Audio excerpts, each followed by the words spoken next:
네, 안녕하세요. 저는 국립극단 프로듀서 김영래입니다. 오늘 한여름밤의 꿈 예술가의 대화를 진행하려고 합니다. 그쪽부터 박경주 배우님, 정세별 인사 시간 좀 이따 드릴게요. 박경주, 정세별 배우님, 그리고 문삼아 연출님, 저희 대본 번역을 맡아주신 마정화 선생님 네 분을 모셨습니다. 일단 박수 부탁드립니다.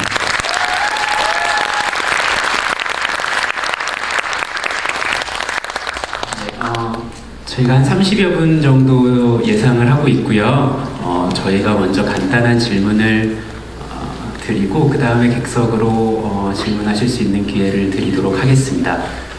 하기 전에 그래도 한 분씩 인사를 하시면 어떨까 싶은데요. 네, 안녕하세요. 저는 극 중에서 그 노동자들 중에 엉덩이 닉 보텀 역을 맡은 박경주입니다. 네, 안녕하세요. 히폴리타와 티타니아 역할 맡은 정세별입니다. 네, 저는 연출을 맡은 문삼화입니다. 네, 저는 처음에 번역을 맡아서 대본을 넘긴 마정화입니다. 날카로운 질문은 객석에서 해주실 거기 때문에 저는 간단한 질문을 먼저 드리도록 하겠습니다. 연출님께 먼저 드릴 수 있을 것 같은데요. 한여름밤의 꿈은 공연 제목 자체로 유명하기도 하고, 그리고 그냥 일상생활에서 이제 그냥 흔히 저희가 인용구처럼 말로 쓰는 표현이기도 한 만큼 많이 알려진 작품인데, 또 이번에 새삼 느꼈지만 구조도 굉장히 복잡하고 많이 제목이 알려진 만큼 관객분들이 사람들이 그 내용까지 디테일하게 알지는 또 못할 만큼 좀 어려운 작품으로 저희는 또 여겨졌거든요. 작품 처음 의뢰 받으시고 또 준비하시고 하시면서 그런 좀 어려운 부담감 같은 거는 없으셨는지 궁금하거든요. 고전을 다시 하시는 셰익스피어는 사실 부담이 좀 되죠. 솔직히 얘기해서. 왜냐면 너무나 많은 사람들이 했기 때문에 그런 면에서 조금 부담스럽고, 다 떠나서 한겨울의 여름 얘기를 하려니까 좀 난감하기는 했죠. 근데 네.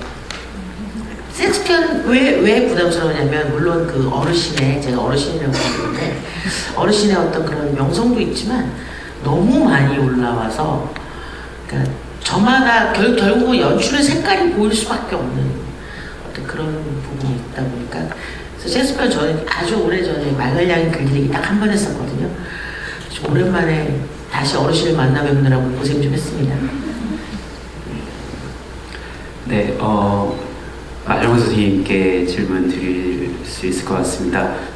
다른 연출이나 배우에 비해서 번역 선생님을 관객분들이 만날 기회가 그렇게 흔치는 않으신 것 같아요. 이번 저희 번역은 사실 한여름밤의 꿈 셰익스피어 작품 중에서도 굉장히 많이 기존에 번역이 되어서 출판도 되어 있는 작품인데요. 저희가 많이 검토를 했고, 그리고 이번 공연을 위해서 새롭게 번역을 하기로 선생님께 부탁을 드렸어요. 처음에 사실 이렇게 기존에 발표된 대본이 많은 경우에는 저희도 흔히 발표된 대본을 사용하기 마련인데요. 선생님께서는 그럼에도 매 공연마다 그 공연에 번역본이 있어야 한다는 말씀을 또 해주셔서요. 작업하시면서 의미랄까요? 혹은 어떤 점을 좀 번역 작업을 통해서 주안점으로 삼으셨는지가 궁금합니다. 제가 먼저 한 말씀. 네.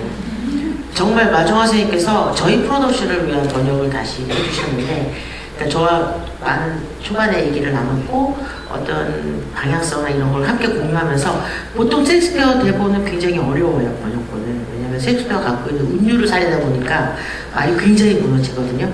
근데 선생님은 그러니까 기존에 우리가 알고 있는 셰익스피어 번역에서 좀 벗어난 번역을 해주셔서 저는 정말 신의 한 수였다고 생각을 합니다.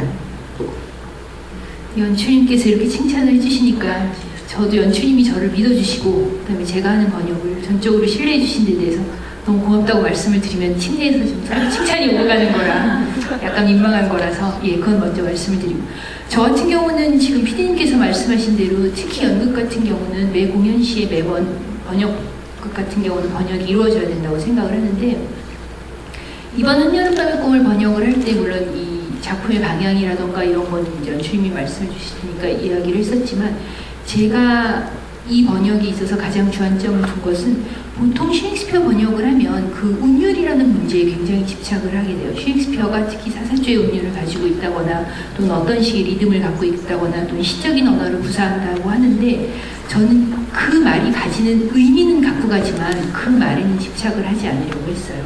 사실 셰익스피어 시어 맞아요. 그렇지만 시라는 것을 셰익스피어가 쓸 때 어떤 의미로 썼는지에 따라서는 그러니까 대본마다 그 의미가 많이 달라진다는 생각이 들어요. 계급에 따라서 시어가 아닌 언어를 구사하는 인물들이 굉장히 많이 나오고 즉 계급이 귀족이 아니면 셰익스피어는 굉장히 평이한 글로 대사를 만들거든요. 그리고 귀족일 경우에 시어, 즉 운율을 쓸 때는 그 운율을 과도하게 써서 운율 자체를 패러디를 할 건지 아니면 운율 자체에 아름다움을 남길 건지에 대해서도 셰익스피어가 쓰는 선택이 조금씩 다 달라요. 이거를 저는 전부 운율이라는 문제로 묶어버리게 되면 대본 자체의 재미가 떨어진다는 생각을 했어요. 이제 계속 이야기를 하면 의견이 나오겠지만 한여름밤의 꿈 같은 경우는 셰익스피어가 과하게 운율을 가지고 좀 놀아본 희곡이라는 생각이 들었어요. 그렇기 때문에 지금 이 연인들이 하는 말도 과하게 수사가 많다거나 즉 리듬이라던가 운율이라던가 끝에 라임을 맞추는 게 중요한 게 아니라 이 연인들이 자신의 감정을 과도한 수사적인 언어로 쓰고 있는 게 중요한 거고 그다음에 나머지 인물들은 연극적인 말이 아직 어설프다던가 또는 요괴들 같은 경우 조금 다른 식의 리듬감을 가지면 좋겠다라는 식으로 저는 물론 운율이라는 것을 지키지만 이번 희곡, 그러니까 이번 공연을 위해서는 조금 다른 의미의 접근을 하는 게 맞다고 생각해서 저 스스로는 거기에 좀 주안점을 두고 있습니다. 그리고 또 하나는 저는 인물들의 칭의에 따라서 인물들이 쓰는 경어와 그 다음에 일상어를 조정을 해야 된다는 생각을 했어요. 연출님께서 제가 처음에 번역을 시작할 때 한국말의 정말 좋은 점은 경어와 반말이 있기 때문에 우리는 반말을 쓸 수 있잖아요 라고 하시더라고요. 그래서 저는 반말을 적극적으로 활용해보자. 반말을 쓸 수 있는 관계는 전부 반말로 그리고 경어는 조금 더 선별적으로 써보자는데 주안점을 뒀습니다.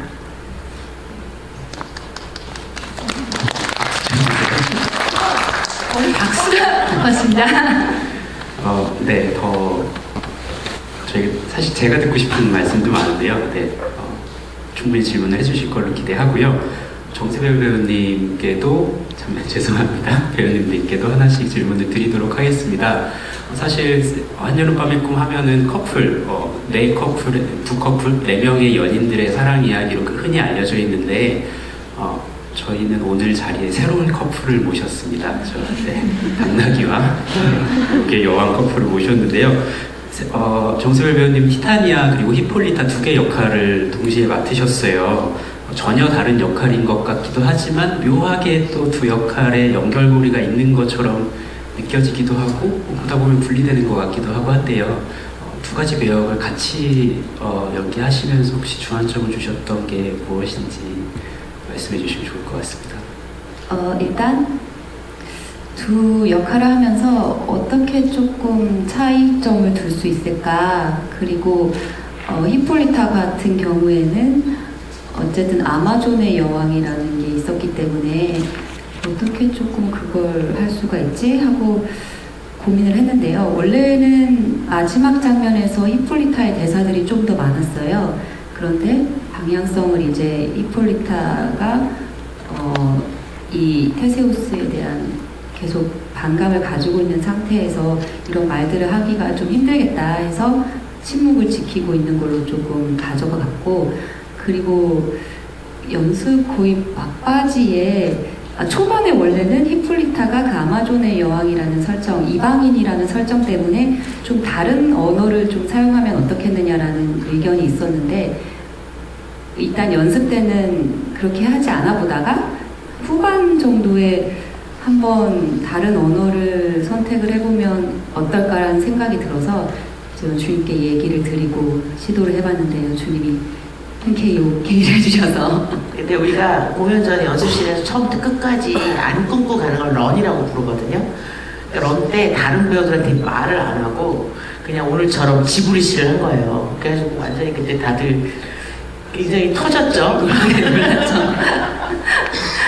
그래서 그런 시도를 좀 히폴리타 같은 경우는 했었던 것 같고, 티타니아 같은 경우에는 어떻게 하면 요괴들의 좀 다른 질감을 가질 수 있을까 그런 고민을 좀 했던 것 같아요. 그래서 접근이 싸우는 거나 그런 거에서도 좀 뭐 마법을 부린다거나 말도 안 되지만 그런 것들을 좀 사용해서 차별화를 좀 주려고 했습니다. 네. 네, 간단히 드리려고 했는데요. 네, 전문적인 답변을 지금 해주고 계신데요. 경주 배우님께도 네, 준비한 거니 질문 하나 드리도록 하겠습니다. 그 당나귀로 변하기 전후에 이제 수산시장에서 일하시는 노동자로 분화하시고 지금 입고 계신 옷도 실제 그 이제 방수가 돼서 땀을 한바가지 흘리시는 네, 수산시장의 실제 네, 노동자분들이 입으시는 의상이시기도 한데요. 다른 왕이나 뭐 요괴 같은 역할에 비해서 노동자들은 정말 이제 저희 바로 일상에서 볼 수 있는 역할들로 저희가 좀 많이 치환을 했잖아요. 네, 노동자 그룹을 대표해서 네, 혹시 특성을 좀 연습 초반에 어떻게 잡아가셨는지 그 과정이 궁금하거든요. 네. 저희 노동자들의 대표는 쐐기 연출이에요. 저희 보셔서 아시겠지만 연출이 있고 배우들이 있어요. 그래서 저희가 실제 어떤 직장을 다니는 직업을 가지고 있는 사람들인데 그 연극을 너무 사랑해가지고 모여가지고 이제 연극을 만들어보자 이런 순수한 열정이 좀 있는 사람들로 이제 얘기를 이제 시작을 해봤고, 연출님께서 처음에 저희 노동자들을 통해서 우리나라 연극판에 대한 이야기를 해보고 싶다. 실질적인 원작에는 사실 그렇게까지 드러난 뭐 그런 뭐 어떤 연극판의 이야기라기보다는 그대로 그냥 순수성 뭐 이런 것만 대변한다면, 이번 저희 한 꿈에서는 이런 부분들을 좀 부각시켜보고 싶으셔서 저희도 그거에 흔쾌히 그럼 어떻게 해볼 수 있을까 출발을 했죠. 그래서 사실 그 과정에서 부딪히는 것들도 많았어요. 이게 연극판은 더 심한데?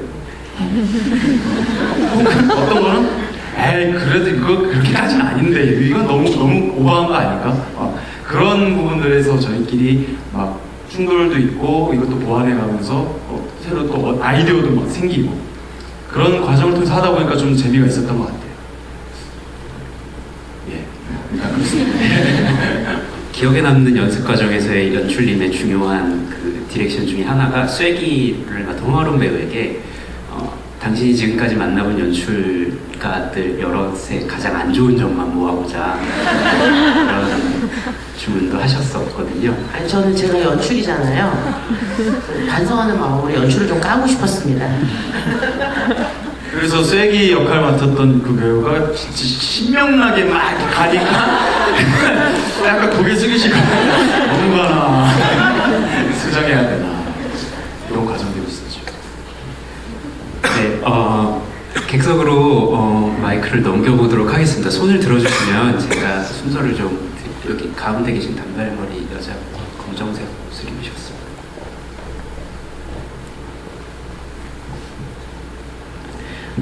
연출님께 질문 드리고 싶은데요. 달이 처음에는 극 중에서 사건을 수습하기 위한 도구로 쓰였다고 생각을 했는데요. 마지막 장면을 보면서는 사건을 수습하기보다는 오히려 인간들의 관계를 증폭시키는 역할로 작용을 했다고 생각해요. 그래서 연출님께서는 이 극에서 달을 어떤 의미로 쓰셨는지, 그리고 달빛 걸어를 특히 어떤 의미로 쓰셨는지 궁금합니다. 제가 어제 이 질문이 첫 질문이 될 걸 예상했습니다. 사실은 수습까지는 아니고요. 아니 한낱 정령, 한낱 요괴가 어떻게 인간의 마음까지 조종할 수 있겠어요. 근데 달을 갖고 있는 갈등들이 뿜어 나오는 데 있어서 그거를 사실은 약간 달은 희화화한다고나 할까요? 조금 정말 진짜 폭력이 아니라 약간 그거를 요괴스럽게 장난스럽게 루나틱이 미친 이런 뜻이잖아요. 약간 똘끼 있게 그런데 그것이 진행이 되면서 예를 들면 거기서 사실은 이 부분은 배우님들한테까지 얘기는 아니지만 그 희화화 또는 광기가 또 진행이 되면서 살짝 조금 더 상상의 범주를 넘는 거죠. 예를 들어서 연인들이 그 달빛 걸어가 2번 반복되잖아요. 연인들이 막 험악하게 싸우다가 웃기 시작하고 약간 희화되다가 트램폴린으로 넘어가잖아요. 그거는 정말 상상이거든요. 그러니까 어떤 그 상상과 마지막 씬에서 사실은 그룹별로 갈등이 일어나기 시작하면서 달빛이 걸리는데 막 뒤엉키고 테세우스의 멱살을 잡는 건 사실은 상상이거든요. 그러니까 그래서 저는 그냥 그 인간의 마음의 분노 자체를 없앨 수는 없다고 생각해요. 갈등 자체는. 하지만 그 표현 방식이 예를 들면 그래서 코미디라는 게 생기는 거잖아요. 패러디라는 게 생기는 거고 직접적으로 표출하는 것이 아니라 돌려서. 그래서 저는 그 달빛 걸어라는 말을 처음 그 얘기를 쓰자고 했을 때 배우님들 되게 좀 당황을 하셨는데 지금 괜찮지 않나요? 뭔지 모르겠어요. 없는 말이에요. 우리 오늘 영어 자막도 직접 마 선생님이 이제 번역을 하셨는데 달빛 걸어가 Hang the Moonshine이었죠. 그러니까 뭔지는 모르겠지만 그냥 뭔가 인간을 요괴스럽게 만드는 거라고 저는 생각을 했습니다. 답변이 됐나요?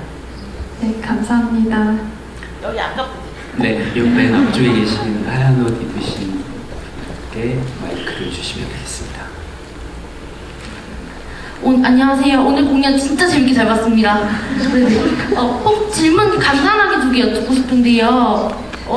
그 티타니아랑 오베론이 처음에 둘이 싸울 때 약간 옷 의상이 그런 느낌이 들었거든요. 옛날에 오락실 게임 느낌?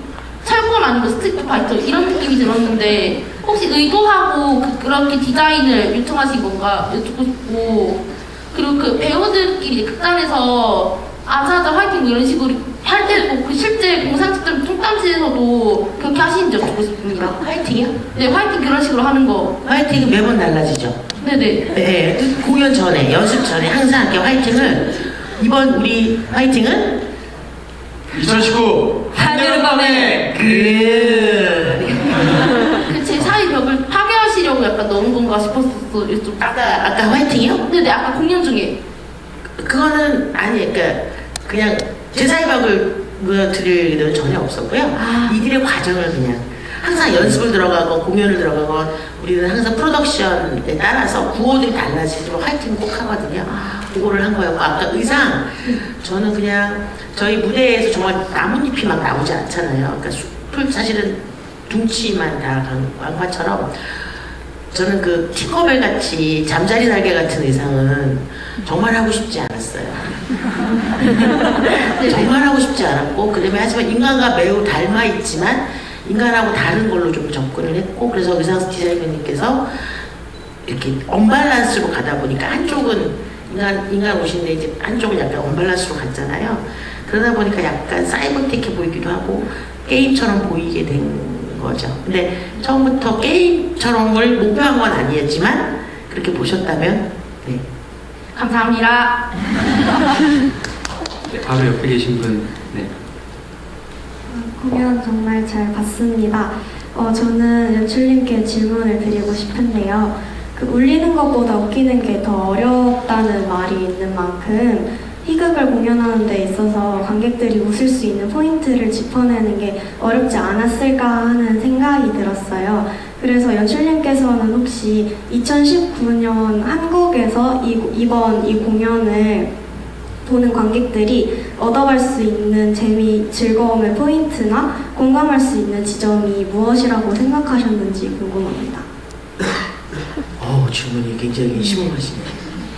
코미디는 확실히 어려운 건 맞는 것 같아요. 그런데 이제 어떻게 웃기느냐인데, 저는 사실은 폭소가 터트리는 거를 배우님이랑도 늘 얘기한 게, 우리 웃기는 게 목표가 아닙니다. 하지만 재밌으십시다 라고 얘기를 했는데, 폭소를 터트리는 건 그건 자신이 없어요. 그걸 제일 잘하는 건 정말 개그맨들인 것 같고. 그런데 네, 그리고 다들 저마다 취향들이 다르세요. 아까 고맙게도 조금 전에 질문하신 분들은 너무 재밌게 봤다고 해주셨지만 어떤 분들은 너무 유치하다고 싫어하세요. 그러니까 저마다 그 웃는 포인트나 취향이 다르기 때문에, 그래서 저는 그냥 약간 우리나라의 그 해학? 약간 그런 쪽의 코미디를 좀 하고 싶어요. 네, 그냥 깔깔대고 코복줄도 하는 코미디가 아니라 어머? 그래서 사실 달빛 거라고 그래서 나온 거거든요. 그러니까 이거를 막 사실은 낭만적이지 않아요. 제가 보기에는. 이제 출발이 허미한데 허미아는 얼마나 억울해요. 꽃집도 하나 안 발랐는데 허미한테는 이 숲속에 이게 꿈이 아니고 정말 봉변이거든요. 그리고 아무렇지도 않게 하고 결혼을 할 수 있을까? 근데 그런 것들을 그렇다고 막 심각하게 갑자기 한여름밤의 꿈이 햄릿이 될 수는 없잖아요. 그러다 보니까 어떤 저의 코미디 포인트는 사실은 약간 아닌 건 아니라고 얘기하고 싶은데 그거를 절규하는 것이 아니라 약간 루나틱의 힘을 빌려서 해악으로 좀 풀고 싶었어요. 그냥 씩 웃는 그랬습니다. 감사합니다. 두 분이 같이 오신 거예요? 네, 이 앞쪽에 계신 남자분께 마이크를 전달해 주십시오. 네, 저는 배우 두 분께 하나씩 질문 드리고 싶은데요. 정세별 배우님께는 이 작품 이름이 한여름밤의 꿈이잖아요. 근데 왜 가을도 봄도 아니고 여름인지, 왜 여름이라고 생각하시는지 여쭙고 싶고, 그리고 박경주 배우님께는 마지막에 노동자들이 공연을 하는 장면에서 처음에는 돈을 받는 거를 되게 목표시 했는데 그 노동자들이 막상 귀족들이 거기서 약간 무시하듯이 돈을 계속 던지니까 제가 볼 때는 그 노동자들도 처음엔 좋다가 계속 이러니까 좀 뻘쭘해하는 느낌을 받았거든요. 그런 역할을 연기한 배우로서 이 장면을 어떻게 생각하시는지 여쭤보고 싶어요. 일단 한여름밤의 꿈이라고 왜 여름일까를 생각했을 때 저는 여름이 굉장히 아주 뜨거운 계절이잖아요, 가장. 그리고 저희 그 연극에서 배경이 또 숲이기도 하고 울창한 숲에서 아주 사랑에 빠진 연인들, 그리고 그 꽃즙 때문에 다른 막 서로 사랑이 뒤바뀌고 하는 것들이 여름과 가장 잘 어울리는 게 아닐까라는 생각이 들었어요. 그래서 이게 봄도 아니고 가을, 겨울도 아닌 여름의 꿈이지 않았을까라고 생각했습니다. 저희 여름에 어디 놀러 가면 또 쉽게 사랑에 빠지기도 하고 막 그러잖아요. 약간 그런 느낌이었던 것 같아요. 네. 저희 이번 한여름밤의 꿈에서의 큰 저희 해석 중에 하나가 그 계급에 대한 이야기, 권력과 피지배층 이런 거에 대한 이야기 있어가지고 저희들의 목적은 이제 저희를 다스리는 귀족층들을 만나서 소위 지원금을 타내기 위해서 공연을 하는 거예요. 현실적인 측면으로 대입을 해봤을 때. 그래서 하지만 그 안에 순수함을 가지고 있죠. 연극에 대한 순수함, 열정을 가지고 있는데 처음에 그래서 이 상금이 눈앞에 들어왔고 예를 들어서 이제 표현은 동전으로 돼 있지만 저희는 이거를 돈 1,000만 원이 막 이렇게 두두두두 떨어진다. 그러니까 거기 진짜 약간 원초적으로 약간 너무 기분 좋고 이거 잘하면 이거 우리가 다 탈 수 있겠다. 그러면 앞으로 평생 연극만 할 수 있겠지? 수산시장 이거 안 해도 되고 그런 것들의 희망 쪽으로 가다가 이게 아무리 그렇다 해도 사람이 가져가서 10원짜리 막 1,000만 원씩 떨어뜨리는 그렇게 받는다면 이건 굉장히 폭력적이다. 그래서 저희가 실제 연습할 때 처음에 이 장면 처음 저희가 해볼 때가 너무 기억이 남는데 거의 즉흥이었어요. 이런 어떤 상황만 가지고. 그래서 즉흥적으로 괴롭히는 사람들은 더 과감하게 저희를 막 다루고 저희는 거기서 할 수밖에 없고 이러는데 너무 비참한 거예요. 그때 거의 리어왕이 느낌이었죠. 진짜 실제로 좀 상스러운 욕까지 나오고 막 싸우기 직전까지 그런 걸 경험해보기도 했지만 어쨌든 저희가 그 안에서 처음에 이 사람들의 그래도 이 돈을 좋아하고 이런 거가 너무나 그냥 순수한 또 한 부분의 모습이지 않을까. 연극을 올릴 수 있다라는 어떤 목표를 위해서. 근데 그렇게 이제 꺾이는 거죠. 결국은 이런 현실을 마주하고 이 돈이 대체 뭐라고. 그러면서 뒷부분에서는 사실 같은 돈을 던지는데 같은 그 이상 액수를 던지는데 그거에 대한 어떤 그런 반응이 아니라 진짜 사실 거의 너덜너덜해진 상태라고 해야 되나? 그래서 대사도 다 까먹고 내가 뭘 하는지 어디에 있는지 나는 누구 이렇게 되는 그랬던 것 같아요. 사실은 그게 크죠. 라이센더가 막 캐스트 바꾸라 그러고 벽을 어떻게 간섭을 하는 거잖아요. 사실은 그게 우리 현실이거든요. 영화판에서 특히나 제작사들이 모든 걸 관여하고 캐스팅을 막 바꾸고 하는 것들이 있어. 저희는 이제 그 아까 질문하신 분이 말씀하신 거에 그 노동자들이 돈에 대한 반응이 꺾이는 게 그 지점이에요. 라이센더가 막 그게 대해서 공연에 대해서 간섭하고 들어오는 부분에서 좀 꺾이는 부분을 갔었죠. 근데 그 오막에 사실 제가 없는 계급을, 왜냐면 오막이 이 다양한 그룹들이 처음 모이는 신이에요, 맨 마지막에. 근데 진짜 원작에도 이 계급의 충돌이나 이런 것들이 배어 있잖아요. 그거를 좀 설명 좀 해보죠. 네, 저는 질문이 아니라 설명드리러 온 사람이라서. 한여름밤의 꿈은 아까도 지금 너무 잘 설명해주고 계시지만, 그러니까 한여름밤이면 사실 제일 짧아요. 그러니까 겨울밤에 나오는 귀신하고 여름밤에 나오는 귀신은 약간 틀려요. 겨울밤에 나오는 귀신은 일단 밤이 기운이 제일 승할 때이기 때문에 일단 귀신들이 가지는 힘 자체도 훨씬 승해요. 여러분들 밤에 무서운 이야기 하실 때 택하신다면 여름은 굉장히 짧아요. 정말 짧고 밤이 그렇게 새까맣지 않기 때문에 그 힘이 가지는 그 두께 자체가 너무 얇고 그 다음에 그 모든 게 더덥다는 느낌이 훨씬 강해요. 지금 이 사람들이 하고 있는 모든 코믹한 이야기들이 사실은 확 지나가 버리는 거예요. 그렇기 때문에 제가 이걸 번역을 할 때도 이제 그때 여기 문장 자체도 달빛 걸어라고 나오지만 달 걸어하고 달빛 걸어는 완전히 다른 거예요. 달은 진짜로 구체적인 뭔가를 걸 수 있고 뭔가를 움직일 수 있는 힘이라면 달빛은 정말 그때 그 빛만 걸어두는 거예요. 전부 환영인 거예요. 전부 가짜인 거예요. 아무것도 아닌 거예요. 여름밤처럼. 끝나고 나면 잊어버리는 거. 그런데 막상 그렇게 보기에는 이 이야기 자체가 가지고 있는, 그러니까 제가 번역을 하면서도 이제 연출님하고 계속 이야기를 했었을 때 불안함, 섬뜩함이라는 게 저는 계속 느껴졌어요. 그러니까 테세우스가 맨 처음에 내가 칼로 청혼을 했고 그 다음에 이 상처로 당신을 얻었지만 이건 사실 굉장히 무서운 이야기인 거잖아요.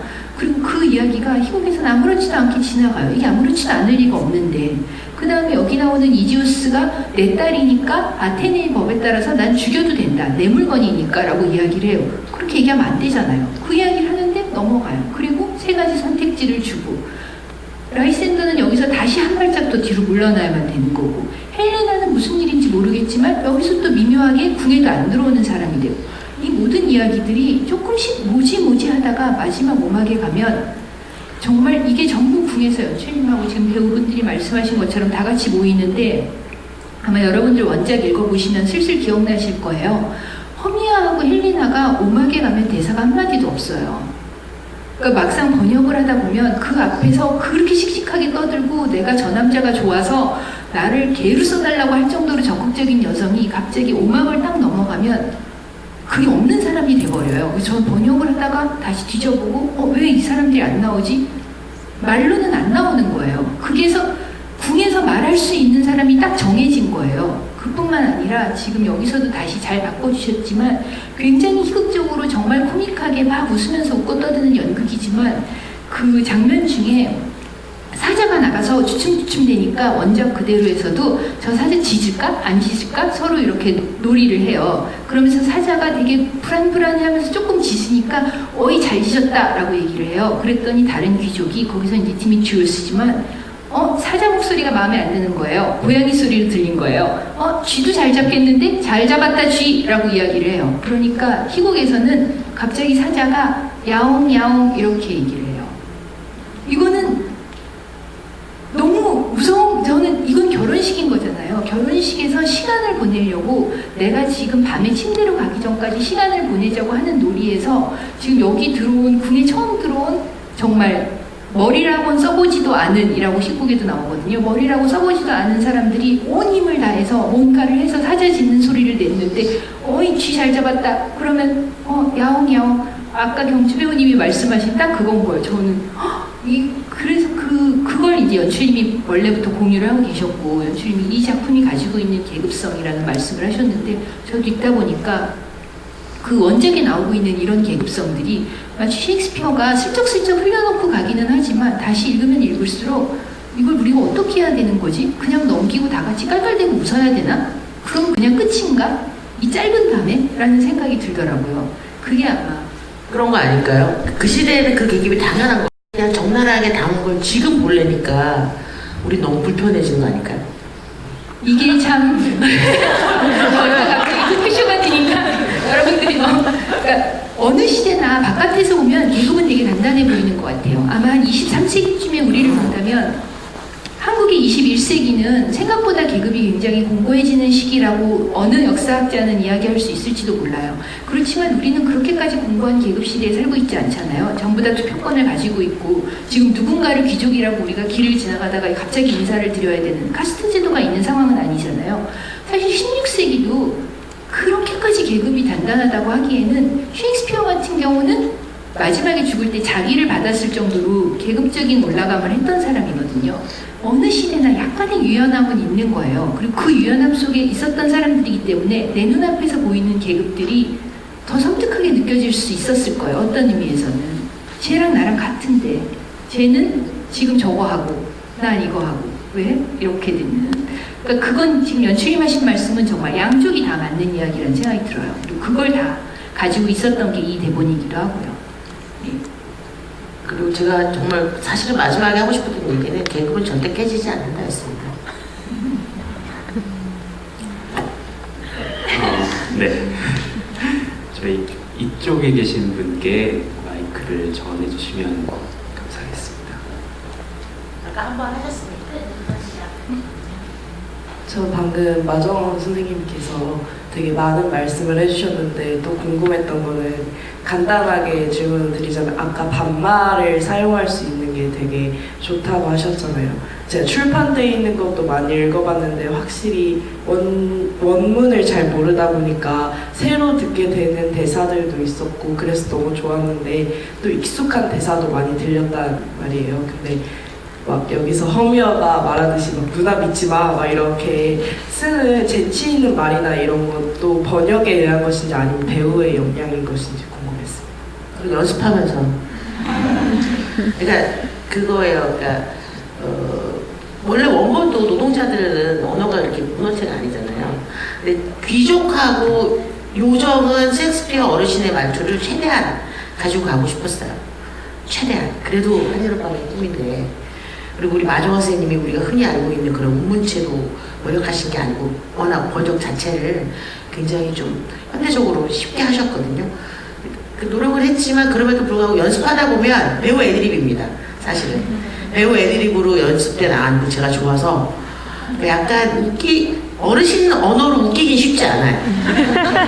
약간 좀 가끔씩 웃겨야 되는 포인트가 있을 때는 그래도 우리말이 들어가야 좀 재밌어서 그 배우 양소민 배우님이 갖고 오신 거고 좋아서 제가 그러니까 어떻게 생각한다면 지금 이렇게 배우들이 만들고 연출이 이거를 보고 확인을 해줄 수 있는 씨앗이 있다는 생각은 들어요. 근데 이제 그 구조가 이건 언어가 아니라 사실 언어하고 구조는 같이 가는 건데 지금 이 누나라는 말이 나오기까지 라이센더하고 허미아 자체에 분명히 어떤 식의 파워게임은 있었던 것 같고 이제 둘이 여기서 도망가자는 이야기를 하잖아요. 그 대사를 보면 라이센더가 원문에 따르면 굉장히 절절하게 역사적인 모든 예를 들면서 우리의 사랑이 깨질 수밖에 없는 이유를 얘기를 해요.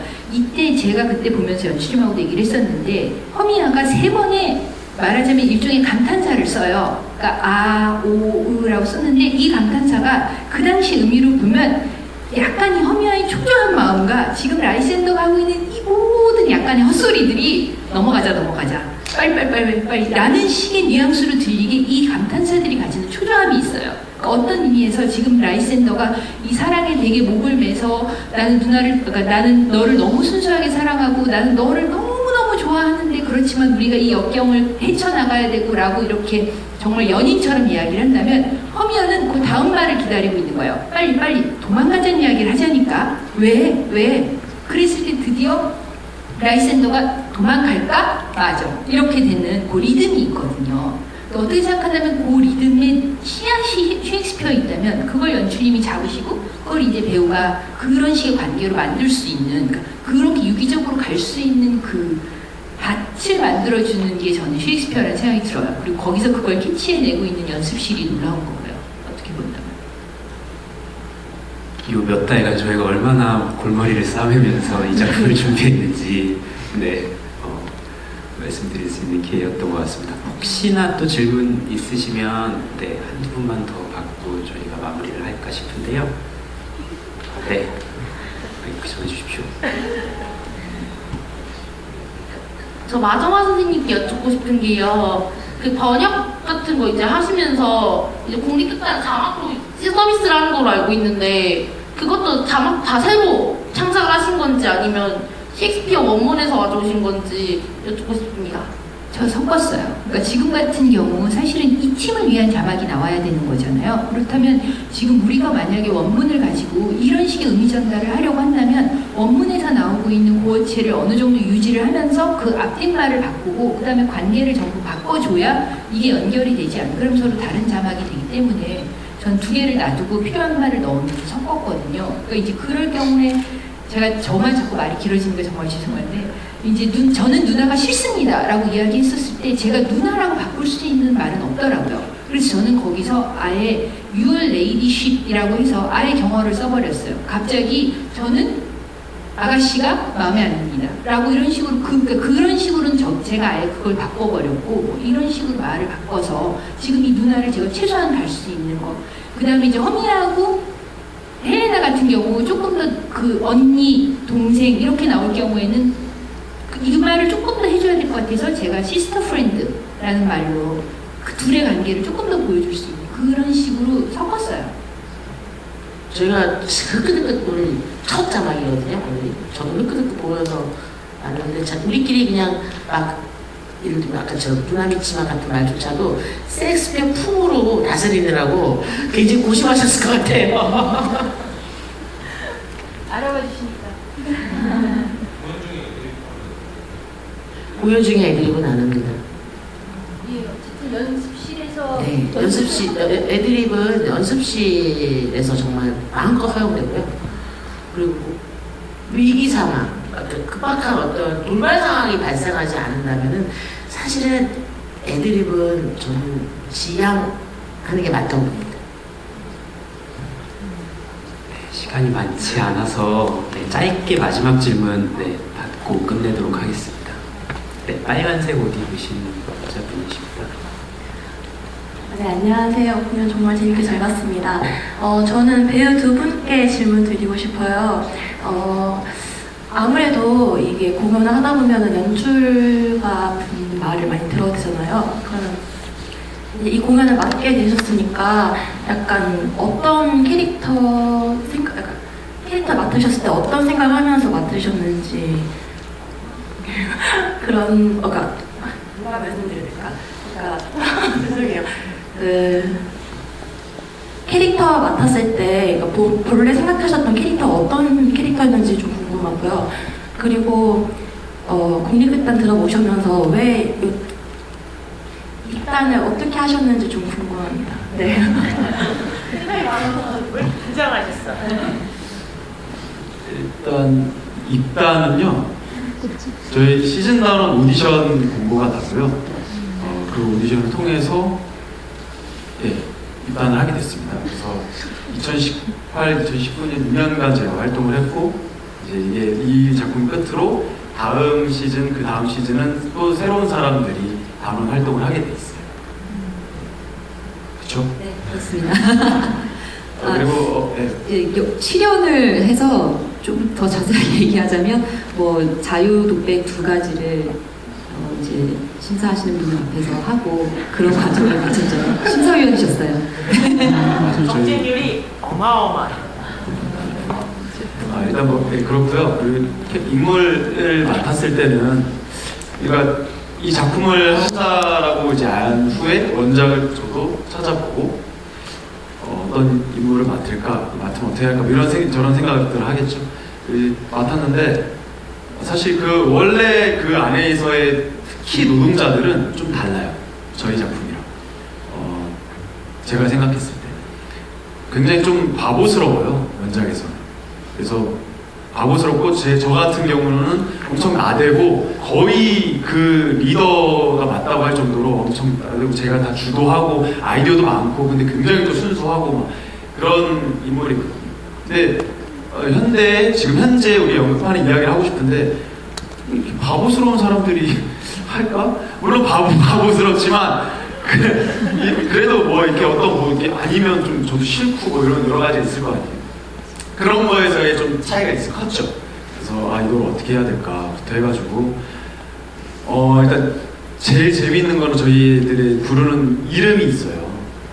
그러니까 원래는 뭐 보텀이니 피터 뭐 핀스니 뭐 이렇게 불러야 되는데 저희는 엉덩아, 주둥아, 뭐 쐐기야 이렇게 부르거든요. 그래서 저희끼리는 어떤 일종의 뭐 서로의 닉네임을 부른다, 편한 별명을 부르거나 정색을 배워주고 저희는 정빙구 이렇게 부르거든요. 빙구 약간 그러니까 뭐 그런 식으로 하는 것들이 있는데 그 이름에 대한 거는 또 마정원 선생님께서 보충 설명을 좀 해주시면 좋을 것 같아요. 아니, 이름은 아마 여러분들이 번역본을 읽으셨으면 대부분 아시겠지만 이게 원래 원작에 가지고 있는 직공들의 직업적인 특징을 따서 붙인 이름이에요. 한 사람을 제외한다면.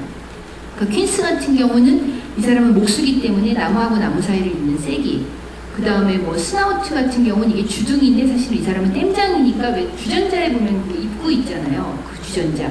바텀 같은 경우는 이게 엉덩이라는 의미도 있지만 이 사람이 직공이기 때문에 보통 물레를 돌릴 때 그 실을 감는 실패를 바텀이라고도 해요. 그러니까 두 가지 의미가 다 쓰여지거나 스낵 같은 경우는 소목장이기 때문에 조금 소도구나 소가구를 만들어서 약간 푹신푹신한 느낌이 드는 일들을 하기 때문에 그런 식으로. 스타블링 같은 경우는 양복장이니까 좀 이 사람이 이렇게 약간 굶었다는 뜻의 스타브에서 나온 말인데 말랐다는 의미도 되지만 셰익스피어 극단에서 아주 마른 배우가 한 사람이 있거든요. 이 사람이 마른 사람 역할은 다 했어요. 그래서 이 사람이 스타블링이라는 애칭이 있는데 이 사람이 나오면 그냥 그 당시 관객들은 다 알아요. 아 스타블링도 말라깽이 역할 하는구나. 약간 그렇게 유명한 배우였기 때문에 그 이름이 그대로 차용된 경우도 있거든요.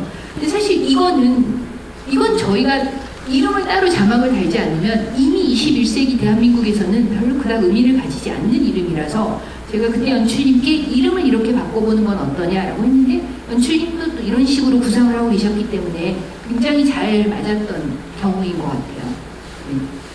네, 그래서 이제 그 원작에 나왔던 뭐 직업군이나 뭐 이런 거가 현재 저희들한테 크게 사실 와닿지가 않았어요. 뭐 직공이라든지.